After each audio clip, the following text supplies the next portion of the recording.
ہم تو جنت کا کرائٹیریا بڑا مزے سے بڑے سیٹسفائی ہو کے بیٹھے ہوئے ہیں. جنت کا جو کرائٹیریا ہے نا وہ کبھی آپ قرآن کی تفسیر پڑھ کے دیکھیں, آپ کو پتہ چلے کہ اللہ کس کو جنتی کہہ رہا ہے. اللہ کہتا ہے میں نے دینی جنت, میں نے, اور کس کو دینی ہے. بسم اللہ الرحمن الرحیم. السلام علیکم, میں ہوں شہزاد احمد اور آپ دیکھ رہے ہیں میرا چینل ہوں MI. تو چلے جی آج کے ٹاپک کے اوپر بات کرتے ہیں. جو آج کا میرا ٹاپک ہے وہ ہے جی جنتی کون ہے.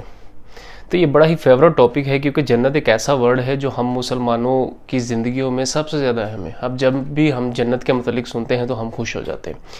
وہ اس لیے خوش ہوتے ہیں کیونکہ ہمیں لگتا ہے کہ جو جنت ہے وہ ہماری ہے. تو اس میں کوئی بری بات بھی نہیں, بے شک ہمیں لگنا چاہیے کیونکہ جنت بنی ہی مسلمانوں کے لیے. مسلمان ہوگا تو جنت میں جائے گا. تو اس چیز سے ہمیں بڑی تسکین ملتی ہے کہ ہم جو ہیں وہ جنتی ہیں اور جنت میں جائیں گے. تو چلے جی آج اس کے اوپر ڈسکس کرتے ہیں. ٹاپک سٹارٹ کرنے سے پہلے اگر آپ نے میرا چینل سبسکرائب نہیں کیا تو اس کو سبسکرائب کر لیں, میری ویڈیوز کو لائک کریں اور مجھے اپنے کمنٹ ضرور دیا کریں تاکہ مجھے آپ کی رائے کے متعلق پتہ چل سکے. تو چلیں ٹاپک کے اوپر بات کرتے ہیں. ہم میں سے بہت سارے مسلمان جو ہیں ان کو ایسا لگتا ہے کہ جنت جو ہے وہ ہمیں مل جائے گی کچھ چاندے کام کرنے کی وجہ سے. اور خاص طور پہ میرا خیال ہے کہ جتنی بھی دنیا میں اس وقت مسلم پاپولیشن ہے ان میں سے 50% لوگوں کو تو ایسا لگتا ہے کہ ہماری اسی چیز کے اوپر بخشش ہو جائے گی کیونکہ ہم آپ صلی اللہ علیہ وسلم کے امتی ہیں. تو ہم آپ صلی اللہ علیہ وسلم کے بے شک امتی ہیں. تو یہ جو چیز ہے یہ ہمیں یہاں پہ سیٹسفائی کر دیتی ہے کہ ہم جو ہے نا وہ اسی بیس کے اوپر چلے جائیں گے جنت میں. اور باقی جو مسلمان ہیں ان کو ایسا لگتا ہے کہ ہم صدقوں کی وجہ سے, کسی کے صدقے یا کسی کی وجہ سے ہم جنت میں چلے جائیں گے تو جنت ہمیں مل جائے گی. یہ جو باتیں میں آپ کو بتا رہا ہوں یہ باتیں ہم میجورٹی مسلمانوں یہ چیزیں پائی جاتی ہیں. یہ جتنی بھی چیزیں ہیں یہ ہم مسلمانوں کے ذہن میں, وہم و گمان میں یہ چیزیں بڑی زبردست قسم کی بھری جا چکی ہیں. سب سے پہلے میں آپ کو آپ صلی اللہ علیہ وسلم کے جو کولیگز تھے یعنی کہ صحابہ کرام کے اوپر میں بات کروں گا کہ ہمیں صحابہ کرام کی زندگی کو جاننا ہمارے لیے بڑا ضروری ہے. تو تب جا کے ہم جنت کے کرائٹیریا کو سمجھ پائیں گے کہ جنت کا کرائٹیریا ایکچولی میں ہے کیا.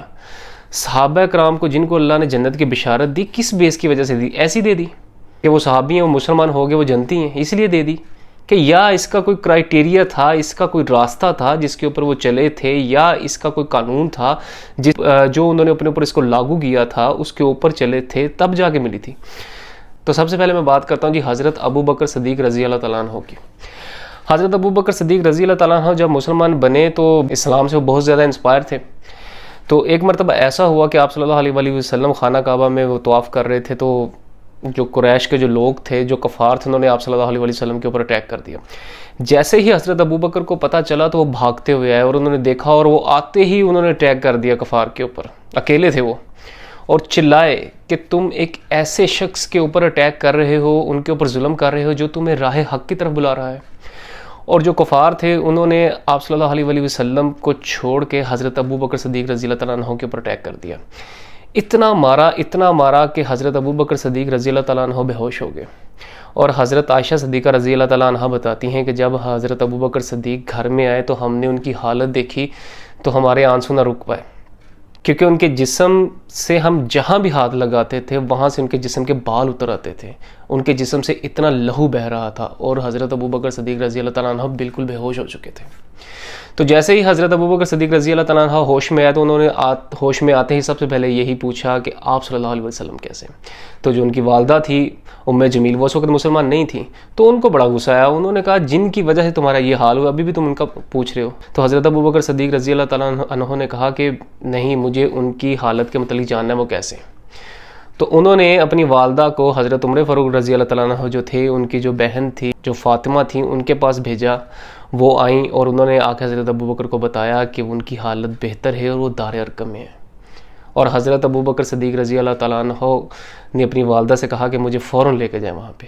اور جیسے ہی وہ وہاں پہ گئے پھر آپ صلی اللہ علیہ وسلم نے ان کو دیکھا, صحابہ کرام تھے, تو وہ ایک بڑا ہی زبردست عالم تھا کہ سب کی آنکھوں میں آنسو تھے. آپ صلی اللہ علیہ وسلم نے ان کے ماتھے کے اوپر بوسہ دیا حضرت ابو بکر صدیق کے. یہ تھی ان کی زندگی. حضرت ابو بکر صدیق رضی اللہ تعالیٰ عنہ نے جب اسلام قبول کیا تو ان کے پاس جتنا بھی پیسہ تھا انہوں نے غلام آزاد کرانے میں لگا دیا. تو ان کے جو والد صاحب تھے حضرت ابو بکر کے, انہوں نے کہا کہ تم بڑا ہی گھاٹے کا سودا کرتے ہو. اگر تم مضبوط قبیلے سے تعلق رکھنے والے غلاموں کو آزاد کرواتے تو شاید وہ تمہارے لیے کچھ کرتے, تمہیں اس کا منافع بھی ہوتا. تو حضرت ابوبکر صدیق رضی اللہ تعالیٰ عنہ نے کہا کہ یہ میں اپنی ذات کے لیے نہیں، یہ میں اللہ کے لیے کام کر رہا ہوں اور اس کا صلہ مجھے اللہ سے چاہیے۔ حضرت عمر فاروق رضی اللہ تعالیٰ عنہ کی طبیعت خراب ہو جاتی ہے تو طبیب آتا ہے، وہ چیک کرتا ہے اور حضرت عمر فاروق رضی اللہ تعالیٰ عنہ سے کہتا ہے کہ آپ کو شہد کی ضرورت ہے، اور شہد ملنا تھا بیت المال سے۔ حضرت عمر فاروق رضی اللہ تعالیٰ عنہ نے انکار کر دیا بیت المال سے شہد لینے سے۔ انہوں نے کہا کسی لوگوں کا حق، لوگوں کا مال میرے اوپر کیسے جائز ہو سکتا ہے؟ اس وقت وہ امیر المومنین تھے، تو انہوں نے نہیں لیا۔ تو آپ کے جو ملازم تھے، ارد گرد کے لوگ تھے، انہوں نے کہا لے لیں کوئی بات نہیں۔ انہوں نے کہا نہیں، ایسا کبھی نہیں ہو سکتا جب تک قبیلے کے لوگ آپ کے خیمے کے باہر اکٹھے نہیں ہوئے اور انہوں نے یہ کہہ نہیں دیا کہ ہمارا مال ہے وہ آپ کے اوپر حلال ہے، تب جا کے انہوں نے لیا۔ اور ایک اور واقعہ بتاتا ہوں میں آپ کو۔ حضرت عمر فاروق رضی اللہ تعالیٰ عنہ جو تھے وہ ان کی 2 اونٹ تھے جن کا وہ دودھ پیا کرتے تھے۔ تو ایک دن ان کا جو ملازم دودھ لے کے آیا تو دودھ میں تھوڑا سا ٹیسٹ میں فرق تھا، تو انہوں نے کویسچن کیا کہ یہ دودھ کہاں سے لے کے آیا، کیونکہ دودھ کے ٹیسٹ میں فرق ہے۔ انہوں نے کہا جی جو آپ کی جو اونٹنی تھیں ان کا جو دودھ ان کے بچے پی چکے تھے، اسی لیے جو بیت المال کی اونٹنی تھی میں ان کا دودھ آپ کے لیے لے آیا۔ تو حضرت عمر فاروق رضی اللہ تعالیٰ عنہ نے فوراً حضرت علی کو بلایا اور حضرت علی رضی اللہ تعالیٰ عنہ سے کہا کیا یہ تم دودھ جو میں نے پیا ہے میرے اوپر حلال کرتے ہو؟ انہوں نے کہا جی میں کرتا ہوں۔ تو پھر جا کے آپ سکون سے بیٹھے۔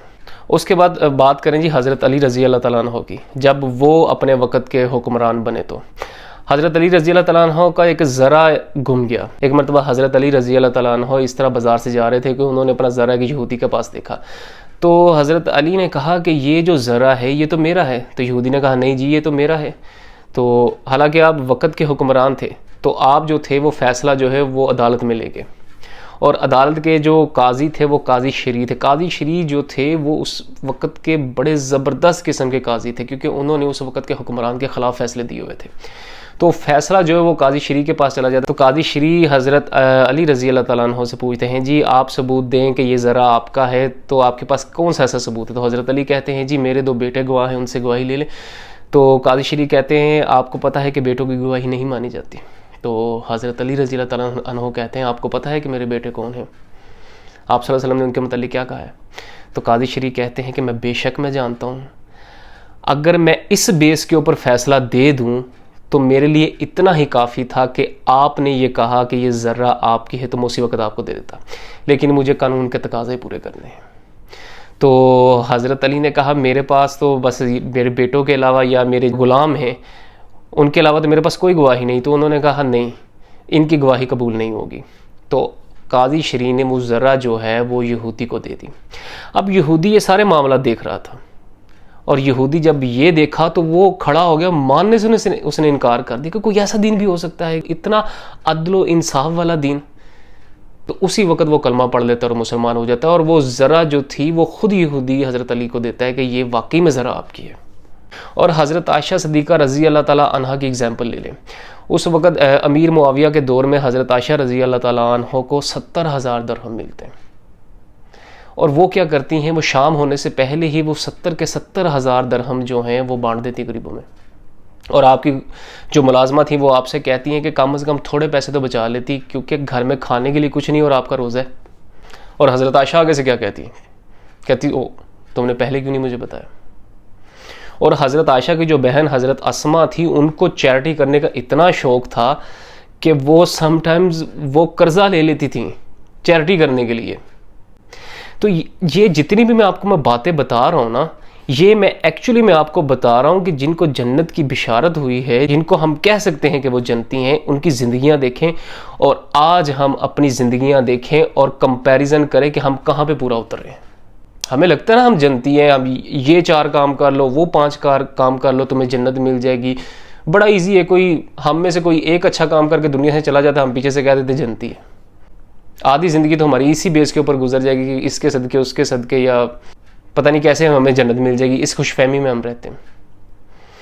اگر ہمیں صدقوں کے اوپر جنت ملنی ہے تو وہ جو صحابہ تھے جنہوں نے پوری دنیا کے اوپر حکمرانی کرنے کے باوجود اس طرح کی زندگی گزاری، آخر ان کو کیا پڑی ہوئی تھی اس طرح کی زندگی گزارنے کی؟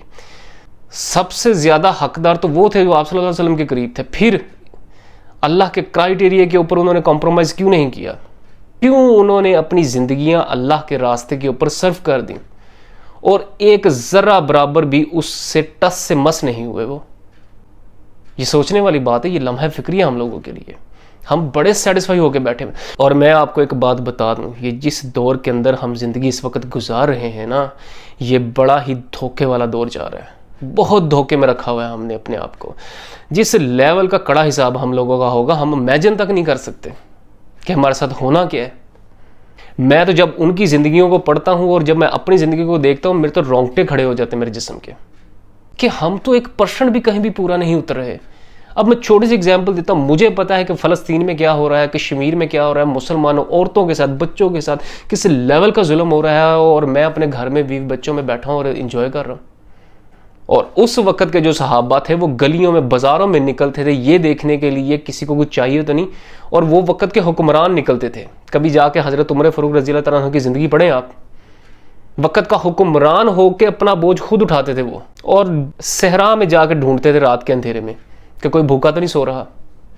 کبھی 5 سیکنڈ کے لیے یہ حقائق اپنی نظروں کے سامنے رکھ کے امیجن کریں کہ جنت ملنی کس کو ہے. ہم تو جنت کا کرائیٹیریا بڑا مزے سے, بڑے سیٹسفائی ہو کے بیٹھے ہوئے ہیں. جنت کا جو کرائیٹیریا نا, وہ کبھی آپ قرآن کی تفسیر پڑھ کے دیکھیں, آپ کو پتہ چلے کہ اللہ کس کو جنتی کہہ رہا ہے. اللہ کہتا ہے میں نے دینی جنت, میں نے. اور کس کو دینی ہے؟ جو میرے کرائیٹیریا کے اوپر پورا اترے گا. اور اللہ کا کرائیٹیریا ہے کیا؟ وہ نبی صلی اللہ علیہ وسلم کی زندگی کو جا کے کبھی پڑھیں, آپ کو پتہ چلے. کبھی صحابہ کی زندگی کو دیکھیں, آپ کو پتہ چلے. حضرت بلال رضی اللہ تعالیٰ عنہ, ان کے سینے کے اوپر پتھر رکھے جاتے تھے, اتنے بڑے پتھر, کہ اسلام سے سائڈ پہ ہو جاؤ, اللہ کے راستے پہ چلنے سے باز آ جاؤ. کہتے تھے نہیں. اتنی ریلیکسیبل اور اتنی سکون والی زندگی جی رہے ہیں ہم, کیونکہ ہمیں پتہ ہے کہ جنت تو ہمیں مل ہی جانی ہے. تو یہ لمحہ فکری ہے ہم لوگوں کے لیے. یہ ذرا سوچیں ان چیزوں کو. تو یہ تھا جی میرا آج کا لیکچر. مجھے اجازت دیجیے. اللہ حافظ.